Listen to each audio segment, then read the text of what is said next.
Saudi अरब और Israel के दरमियान बाज़ाब्ता ताल्लुकात उस्तवार होने के इम्कानात को देखते हुए सियासी हलकों में ये बहस ज़ोरों से जारी है कि क्या सऊदी अरब की जानिब से इसराइल को बाकायदा तस्लीम करने के बाद पाकिस्तान भी इसराइल से ताल्लुकात उस्तवार कर लेगा। सऊदी अरब के इस अमल से पाकिस्तान की खारिजा पॉलिसी में क्या तब्दीलियां आ सकती हैं और इसके मसले कश्मीर पर क्या असरात हो सकते हैं। इसके साथ ही ये सवालात भी उठाए जा रहे हैं कि क्या पाकिस्तान भी अरब ममालिक के साथ ही इसराइल से अपने ताल्लुकात कायम कर सकता है।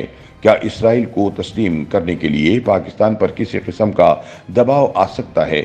अगर इस्लामाबाद तल अवीव को तस्लीम नहीं करता तो क्या इसे नुकसानात उठाना पड़ सकते हैं। सिफारती और मशरक़ी वस्ता अमूर के माहिरीन का कहना है कि फ़लस्तीनियों के हुकूक को नज़रअंदाज करके किसी मुआहदे को कबूल करना पाकिस्तान और सऊदी अरब दोनों के लिए मुश्किल होगा। ताहम अरब ममालिक की जानिब से इसराइल को तस्लीम करने के बाद पाकिस्तान के लिए अपने मौक़िफ़ पर कायम रहना एक चैलेंज होगा, लेकिन ताहाल पाकिस्तान का इसराइल को तस्लीम करने का कोई इरादा नहीं।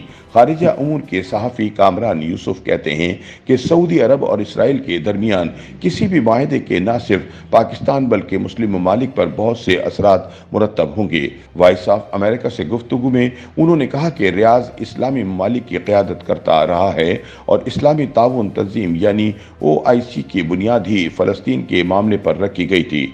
उनके बकौल साबिक अमरीकी सदर डोनाल्ड ट्रंप के दौर में भी पाकिस्तान पर दबाव की खबरें चलती रहीं कि इस्लामाबाद तल अवीव से मुतालिक अपनी पॉलिसी पर नज़र-ए-सानी करे।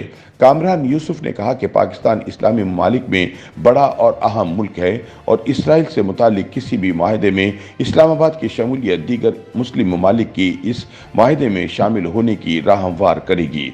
उन्होंने कहा कि सऊदी अरब के लिए भी दीगर बड़े मुस्लिम ममालिक के बगैर इसराइल को तस्लीम करना आसान फैसला नहीं है, क्योंकि इस फैसले का अवामी सतह पर रद्द-ए-अमल सामने आ सकता है। साबिक सफ़ीर जावेद हफीज़ के बकौल अगर सऊदी अरब की तरफ से फ़लस्तीनियों के हुकूक को मद्देनज़र रखकर कोई वायदा किया जाता है तो पाकिस्तान को भी इसका हिस्सा बनने में मुश्किल नहीं होगी। ताहम फ़लस्तीनियों के हुकूक का ख्याल रखे बगैर किया गया कोई भी मुआहदा न सिर्फ पाकिस्तान बल्कि सऊदी अरब के लिए भी मुश्किल होगा कि वो इसराइल को बाकायदा तौर पर तस्लीम कर सके। अमेरिका की बोस्टन यूनिवर्सिटी में बैनुल-अक़वामी ताल्लुकात के माहिर प्रोफेसर डॉक्टर आदिल नजम कहते हैं कि सऊदी अरब की जानिब से इसराइल से ताल्लुकात उस्तवार करने के बाद पाकिस्तान के लिए ये मुश्किल होगा कि वो तल अवीव को तस्लीम न करे। इस अमल के नतीजे में ज़रूरी नहीं कि इस्लामाबाद के तल अवीव से फौरी ताल्लुकात उस्तवार हो जाएं और तिजारत शुरू हो जाए, लेकिन किसी महदूद सतह पर ही सही रवाबित कायम करने पड़ सकते हैं। आदिल नजम ने कहा कि ये देखना होगा कि सऊदी अरब पाकिस्तान से क्या चाहता है और इसकी जानिब से किस किस्म का दबाव आता है। उनके बकौल खलीजी दोस्त ममालिक पर इन्हिसार करते हुए कमज़ोर माशी सूरत हाल में पाकिस्तान के लिए फ़लस्तीन के मामले पर अपने उसूली मौक़िफ़ पर कायम रहना मुश्किल होगा। कामरान यूसुफ समझते हैं कि इस्लामाबाद के पॉलिसी साज इस पेशरफ्त को करीब से देख रहे हैं, क्योंकि माशी तौर पर कमज़ोर पाकिस्तान को इस अमल से यकसर दूर रखना मुश्किल होगा, वो भी ऐसे वक्त में जब पाकिस्तान सऊदी अरब और मुत्तहदा अमारात से बड़ी सरमायाकारी की तवक्को कर रहा है।